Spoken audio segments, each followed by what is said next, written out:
Hey, it's Scott Weiss with Lessons on Leaving, your complete guide to funerals. Back again today to talk to you about another book that I read, maybe do another short book review. And the book that I just finished reading is called Stiff, The Curious Lives of Human Cadavers by a very funny lady named Mary Roach. And how do you take humor and mix it in with science, especially when it pertains to human cadavers? Well, Mary Roach has got the right recipe. I truly enjoyed reading this book. I like Mary Roach, a great writer, but she's funny. I like her because she's not quite as funny as I am, because I do not like people who are funnier than I am. But a lot of time we talk about creation, a lot of time we talk about burial, a lot of discussion about that, but not a lot of discussion is regarding what happens to a body once it's donated to science.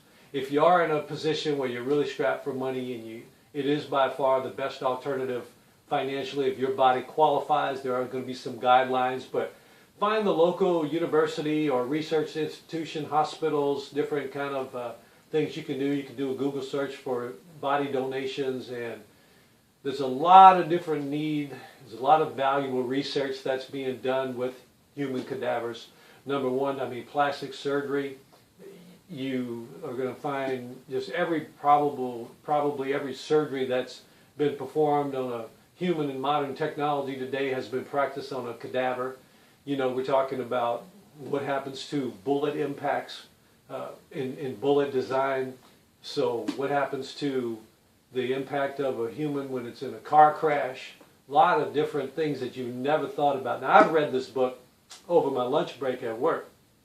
And a lot of you wouldn't be able to do that, of course. Most of you wouldn't be able to do that. Most people in the population wouldn't be able to do that. But with my background as a funeral director and a deputy coroner and seeing what I've seen, those things don't affect me.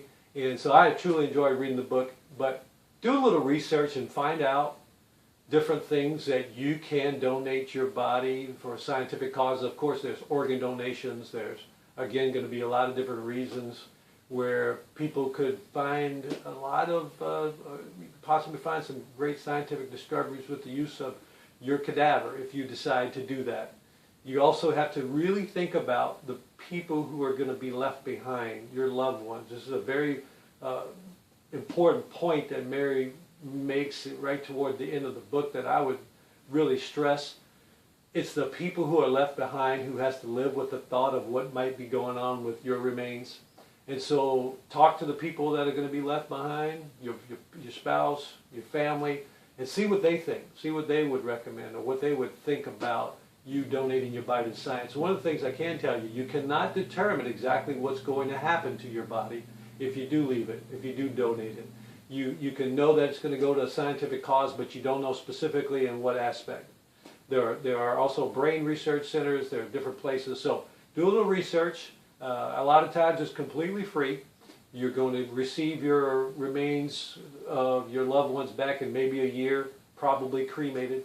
And I don't think there's any programs that don't cremate them now. Maybe you'll get the parts back if you want to have a burial. But your body can be used to practice embalming, and once it's embalmed, it can literally be distributed to a lot of different causes. So I know this is not another one of these subjects we talk about every day, but just wanted to mention it. This is the kind of reading I do just because I find it fascinating and curious, and I'm very interested in finding different ways to help people. And if I can explain to some people what's going to happen, maybe it'll help them make a decision with regards to their body donation or burial or cremation or whatever you choose. There's no right or wrong.